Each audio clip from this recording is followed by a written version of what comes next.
तो भारत इस समय विश्व राजनीति या जियोपॉलिटिक्स की दृष्टि से देखें जहां खड़ा है, विकास की दृष्टि से देखें, आर्थिक सैन्य विकास, भारत की जो प्रतिष्ठा है, उन सब के नज़रिए से देखें तो भारत इस समय मझधार में है। अब उसकी नाव को पार लगाने का काम इस समय कोई कर सकता है तो मोदी के अलावा और कोई दिख नहीं रहा है। ऐसे में राष्ट्रीय स्वयंसेवक संघ मोदी को पद से हटा देगा, ये वही लोग कह सकते हैं जो कल्पना की दुनिया में जी रहे हैं। ये सही है कि राष्ट्रीय स्वयंसेवक संघ के गठन के 100 साल पूरे हो गए, उसकी सामाजिक शक्ति बढ़ गई है, उसका सामाजिक व्याप बढ़ गया है, उसका भौगोलिक व्याप भी बढ़ गया है, लेकिन उसकी राजनीतिक शक्ति कम हो गई है।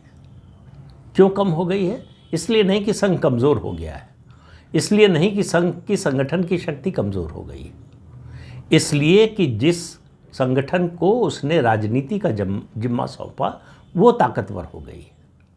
और जब भी कोई राजनीतिक दल सत्ता में होगा तो उसको आगे बढ़ाने वाला जो भी संगठन होगा उसको 2 कदम पीछे हट जाना चाहिए। इसके संकेत आज से नहीं, 2014 से नहीं, 1998 से मिलने लगे थे, जब अटल बिहारी वाजपेयी प्रधानमंत्री थे देश के। बहुमत की सरकार नहीं थी, बहुत सारे दलों को जोड़कर जो है सरकार बनाई गई थी, लेकिन उस समय भी संघ की सामूहिक शक्ति के सामने झुकने से देश के तत्कालीन प्रधानमंत्री अटल बिहारी वाजपेयी ने मना कर दिया था।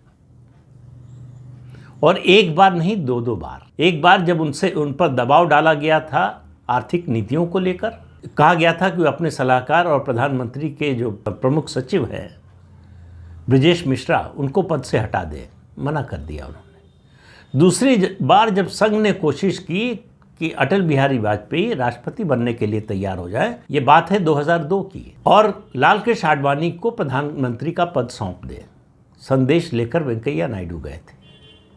और आपको याद होगा क्या जवाब दिया था अटल बिहारी वाजपेयी ने? उन्होंने कहा था, टायर्ड न रिटायर्ड, आडवाणी जी के नेतृत्व में विजय प्रस्थान।